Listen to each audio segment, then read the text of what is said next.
What if I told you that a college dropout who once lived with 5 roommates and worked as a bartender would become a billionaire, an investor on Shark Tank, and the owner of the Dallas Mavericks?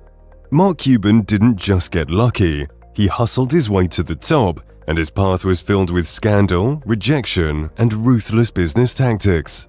Today, we're diving into the gritty and inspiring rise of Mark Cuban, from his first hustle to building a multi-billion-dollar empire. Before we dive into Cuban's remarkable journey, don't forget to hit that subscribe button to stay connected to the Millionaire Luxe Room. Here, we uncover millionaire success stories packed with scandal, grit, and lessons you can use to build your own path to wealth. Hit the bell to be notified when we release our next deep dive.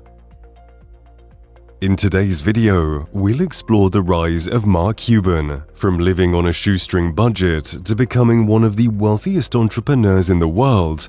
By the end of this video, you'll learn how Cuban turned failure into opportunity, the hustles that made him rich, and the high-stakes risks that paid off. Stay tuned, because the strategies you'll uncover could transform the way you approach business and wealth. Mark Cuban was born in 1958 in Pittsburgh, Pennsylvania, to a working-class family. His father worked as an automobile upholsterer, and his grandfather was a migrant from Russia. From an early age, Cuban learned the value of hard work and hustling. His entrepreneurial spirit was clear even in childhood. At just 12 years old, Cuban sold garage bags door-to-door to make money so he could buy basketball shoes.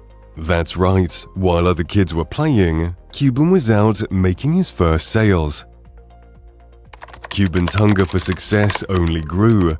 In high school, he started selling stamps and coins, and by the time he was in college, Cuban had a variety of side hustles, from teaching disco lessons to organizing college bar tours. But here's where things get interesting. Cuban didn't follow the traditional path to success. He attended Indiana University not because of its academic reputation, but because it was the cheapest school on the list of top business programs. Cuban wasn't interested in getting a prestigious degree. He was interested in making the most of his limited resources. However, he dropped out of his first college, the University of Pittsburgh, before transferring to Indiana. Cuban's college years were marked by hustles. He was always working on something, from bartending to selling party tickets. But despite all his efforts, Cuban wasn't rolling in cash. After graduating from Indiana University with a degree in business administration, he moved to Dallas in 1982, hoping to make his mark. But things didn't go as planned. When Cuban arrived in Dallas, he wasn't a millionaire, he was broke. In fact, Cuban lived in a 3-bedroom apartment with 5 roommates and worked as a bartender before getting a job at a software company. But here's where the grit of Mark Cuban's story really starts to show. Cuban wasn't content with just being an employee, he wanted more. He was always looking for ways to take things to the next level. One day, when a client asked him for help installing software, Cuban saw an opportunity to make a sale. But to do it, he needed to go to the client's office, and that meant skipping his regular duties at the store.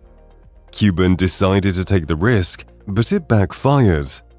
When his boss found he wasn't at work, Cuban was fired on the spot. Most people would have seen this as a setback, but Cuban turned it into an opportunity. He decided to start his own company, Micro Solutions, using the knowledge he'd gained from working at the software company. Micro Solutions specialized in computer software and systems integration, and this is where Cuban's true entrepreneurial journey began. Micro Solutions wasn't an overnight success, but Cuban was relentless. He worked day and night, leveraging his connections and hustling for new clients. Cuban's company started small, but quickly gained traction by offering innovative solutions to the growing tech market.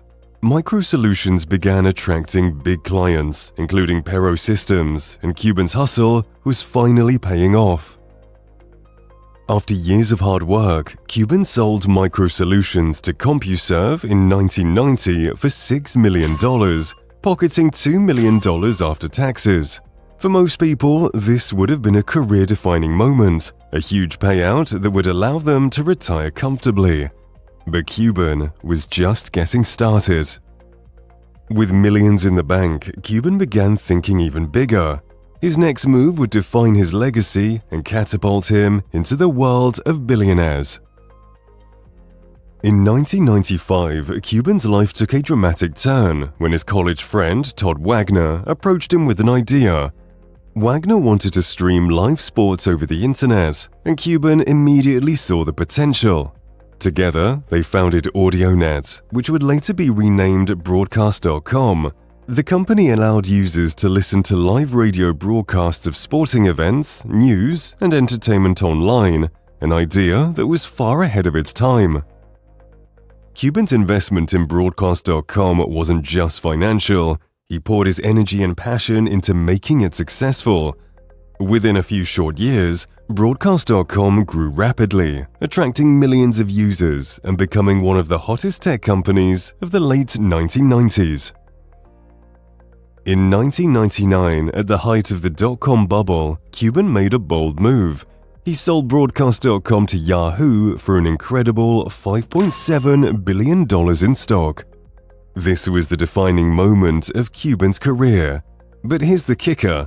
Cuban knew the bubble was about to burst. Instead of holding onto his Yahoo stock, he immediately hedged his shares, protecting his newfound fortune. When the dot-com bubble finally burst, Cuban was one of the few who came out unscathed and with billions in the bank. With billions in his pocket, Cuban could have retired and lived a life of luxury. But he wasn't done. In 2000, he made another bold move by purchasing a majority stake in the Dallas Mavericks for $285 million. At the time, the Mavericks were a failing franchise with a poor reputation and a string of losing seasons, but Cuban saw potential where others saw failure. Cuban didn't just buy the team, he transformed it. Known for his hands-on and often controversial management style, Cuban wasn't afraid to challenge NBA executives, referees, and even other owners. He revolutionized how the Mavericks were run, from upgrading their facilities to personally sitting courtside at games and getting involved in every aspect of the team's operations. Cuban's approach paid off. Under his leadership, the Mavericks became NBA champions in 2011, a moment that solidified Cuban's place as one of the most influential owners in professional sports. But his time as the Mavericks owner hasn't been without controversy. Cuban has been fined millions of dollars by the NBA for criticizing referees and engaging in public spats. Yet for Cuban, these fines were just the cost of doing business. Mark Cuban's career has been marked by more than just business success. He's no stranger to controversy and legal battles. In 2004, Cuban faced insider trading allegations from the Securities and Exchange Commission, known as the SEC. The SEC claimed that Cuban had sold shares of a Canadian search engine company, Mama.com, after learning confidential information that the company was planning a private stock offering. Cuban was accused of avoiding $750,000 in losses through insider knowledge. But Cuban didn't back down. He fought the charges in court for over 5 years, and in 2013 he was cleared of all charges, marking a major victory for Cuban's reputation. Throughout the trial, Cuban maintained that the charges were politically motivated and that he had not done anything wrong. His victory against the SEC only solidified his image as a ruthless businessman who wasn't afraid to fight back. Cuban's confrontational style has earned him both praise and criticism. He's known for speaking his mind, often clashing with officials and public figures. Yet, despite the controversies, Cuban has continued to thrive, becoming one of the most respected and successful entrepreneurs in the world. In 2011, Mark Cuban joined the cast of Shark Tank, the popular TV show where entrepreneurs pitch their businesses to a panel of wealthy investors. Cuban quickly became one of the show's most popular and aggressive sharks. Known for his blunt feedback and willingness to invest big, Cuban's presence on the show turned him into a household name. Cuban has made dozens of deals on Shark Tank, investing in a wide variety of businesses, from tech startups to food companies. His time on the show has only expanded his influence, giving him a platform to mentor up-and-coming entrepreneurs and continue building his empire. So, what can we learn from Mark Cuban's rise to billionaire status? First, there's hustle. From selling garbage bags door-to-door as a kid to starting Micro Solutions and Broadcast.com, Cuban's success is built on a foundation of hard work and constant hustling. He didn't wait for opportunities to come to him, he created them. Next, calculated risk. Cuban has always taken risks, but they've been smart risks. He sold Broadcast.com at the height of the dot-com bubble and hedged his Yahoo stock just before the crash, showing an incredible ability to anticipate market trends and protect his wealth. Finally, Cuban's story is a lesson in resilience. From getting fired to battling the SEC, Cuban never let setbacks stop him.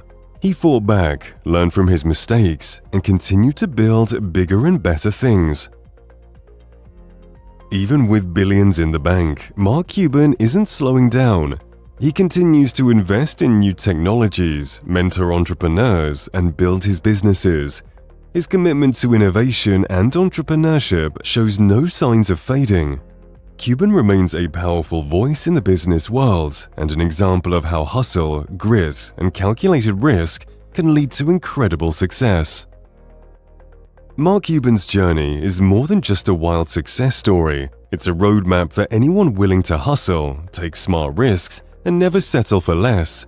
You don't need billions of dollars to follow in his footsteps. What matters is resilience, calculated risk, and the ability to turn setbacks into opportunities.